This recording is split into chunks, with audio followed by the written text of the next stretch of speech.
Yo, what is going on, everybody? Welcome back to another video. Happy Monday. How's everybody doing out there? It is quarantine day number 9058.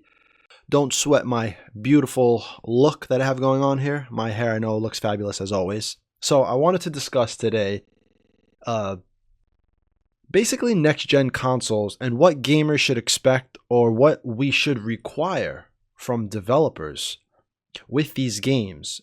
More specifically, should developers be pushing graphics that's been basically the forte for the past few console generations. It's always pushing the graphical limits of games and what they can achieve. But perhaps maybe with this next generation, developers should take a step back from trying to achieve maximal graphics, and they should focus on ensuring that their game will run at a pure 60 frames per second on these next-gen consoles. And that's what I'd like to discuss today. That's what I want to showcase in this Forbes article.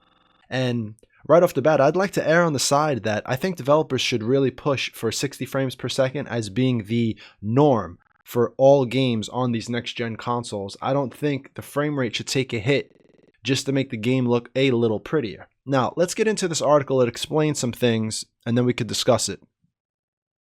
So Microsoft just showed an uncomfortable truth about the Xbox Series X and PS5.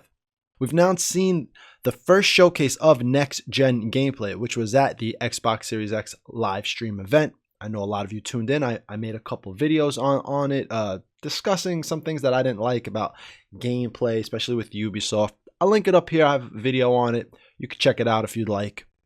So we've now seen the first showcase of next-gen gameplay, at least some of it, from Microsoft and the Xbox Series X, and whelmed seems to be the word of the day. It's all over social media at the moment, and it illustrates the general reaction to Microsoft's live stream. It was fine. It had some good stuff. It wasn't underwhelming. It wasn't overwhelming. It was whelming. It did not have all that many shocking moments, a product of the format, streaming limitations, and some basic truths.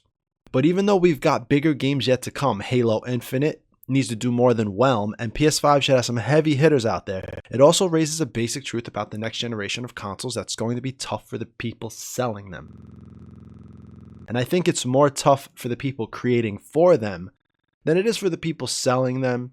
I'm sure we could push the graphical limit to levels never before seen. It's going to be tough. It might take a few years to get there. I know in the beginning, a lot of the developers for the past few years have been developing for the PS4 and the Xbox of today. So it's going to take maybe another year or two where developers are just developing for this next gen console cycle. And we'll see the graphical limits they push, but still, I hope they could push a 60 frames per second standard.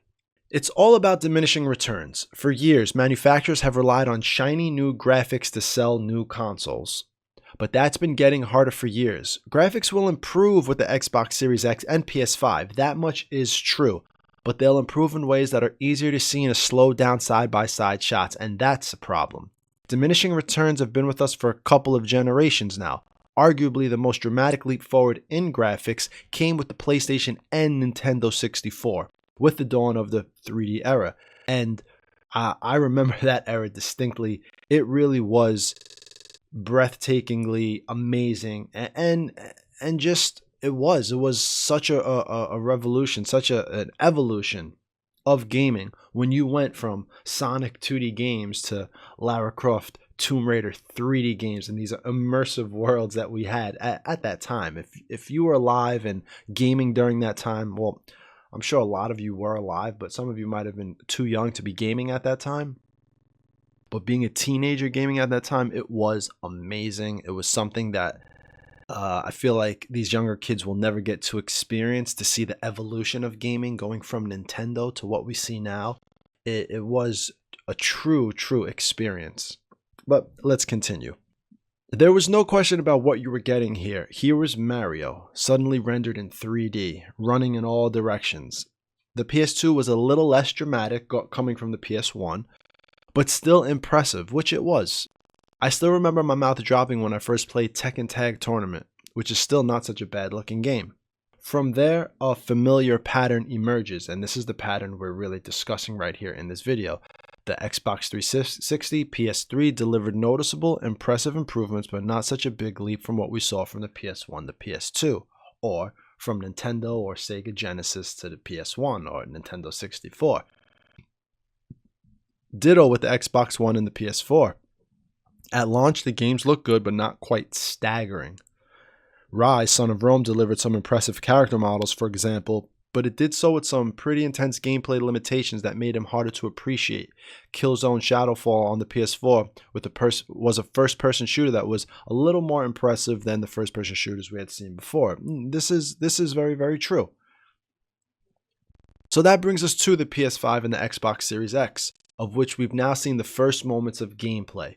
Sure, they're impressive, but graphics have already improved so much over the course of the last generation that it can be tough to really peg just how impressive they are, especially with the presence of the Xbox One and the PS4 Pro. We've already had Red Dead Redemption 2, which is a beautiful game, after all, and The Last of Us Part 2 is on its way, which I'm sure will be amazing.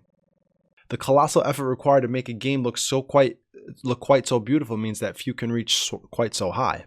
Which is true. It's, these developers work years to make these games, so it's going to take years probably to get something like that that's going to be a graphical leap forward within this next console cycle.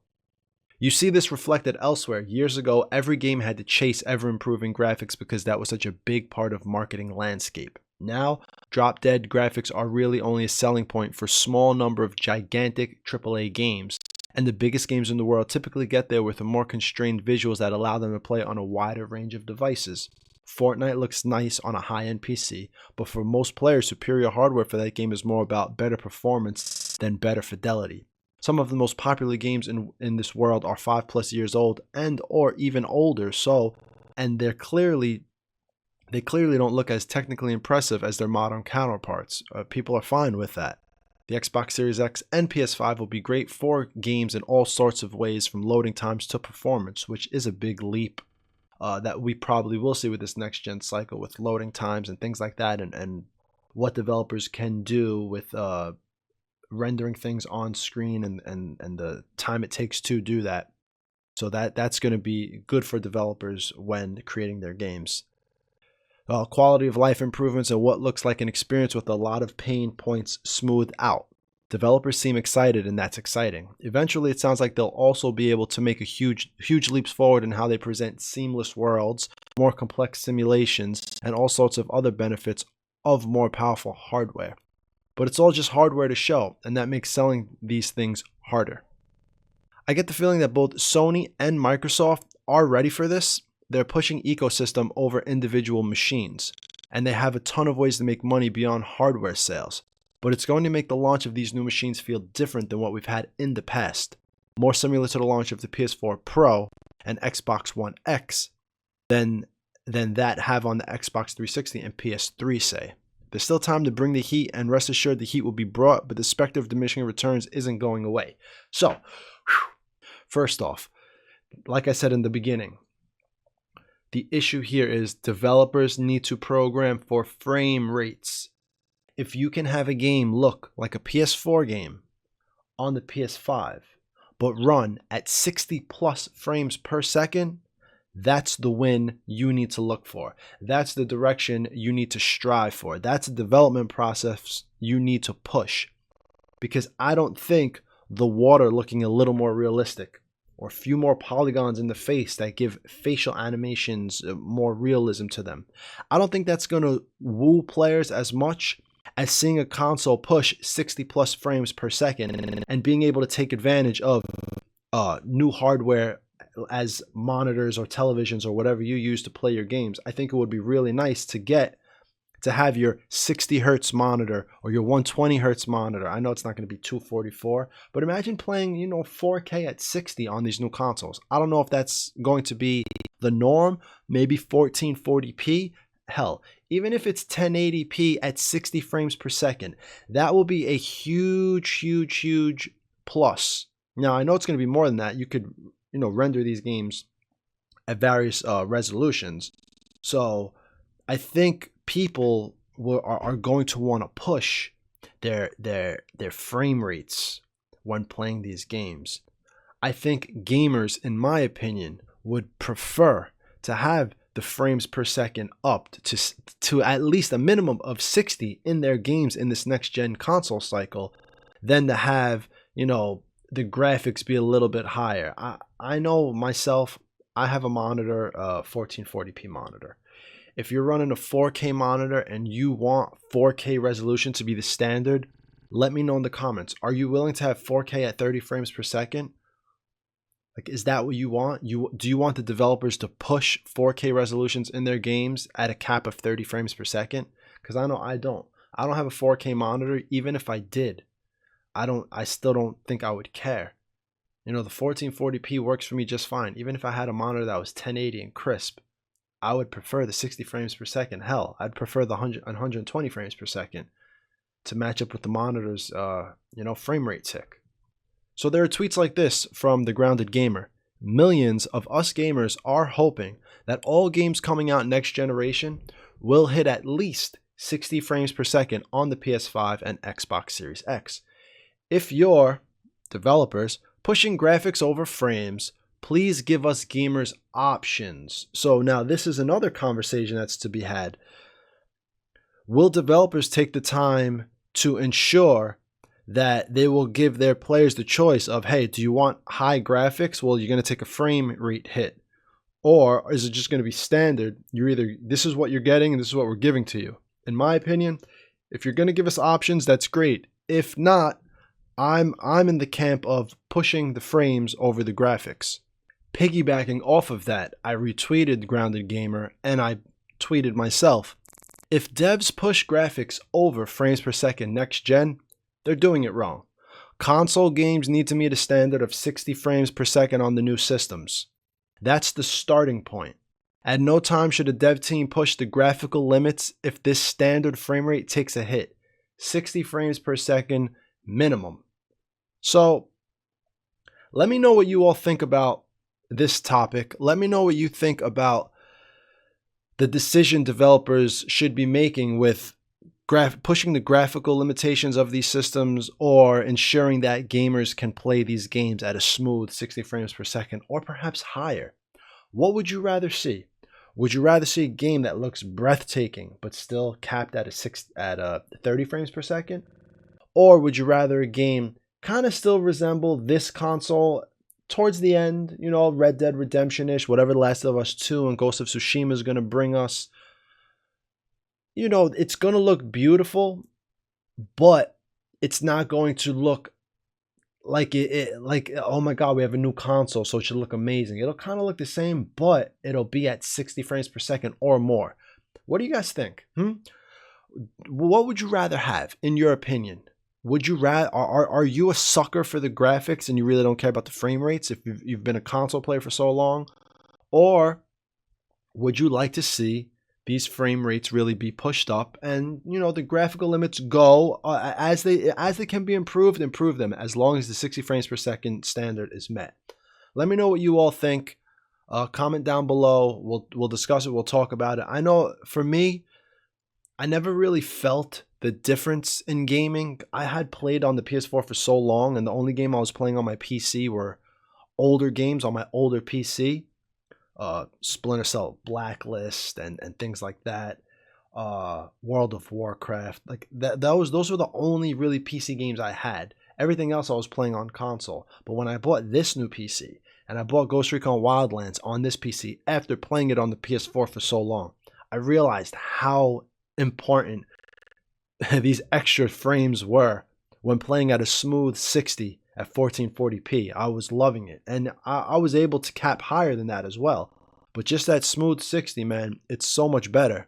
So you all let me know what you think in the comments. We'll discuss some things. I think this is an important topic to bring up. I think the industry should really be pushing this conversation more so developers understand what they should really be developing and who they should be developing for. In my opinion, I don't think the graphics are going to be able to be pushed that much more anyway in these next consoles. I think it's still going to be amazing, but I think what really is going to come from this are the way they can build games and how they can build games and the mechanics that they can now put into these games. I think these are the conversations we need to have For instance, I had a conversation. I'll link it up here for you guys if you want to watch it. How to deal with the respawn in open world games.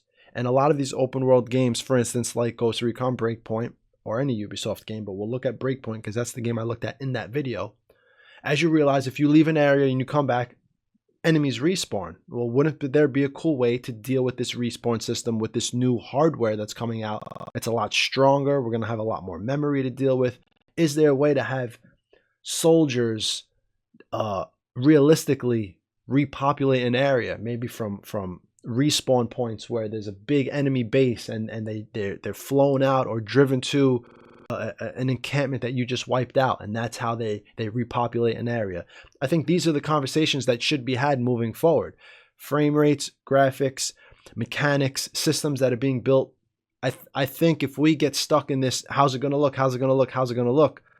We're giving these developers for this next gen, we're giving them a job that maybe is redundant at this point. You know, how much more do you want the water? How much more crisp do you want the water to look?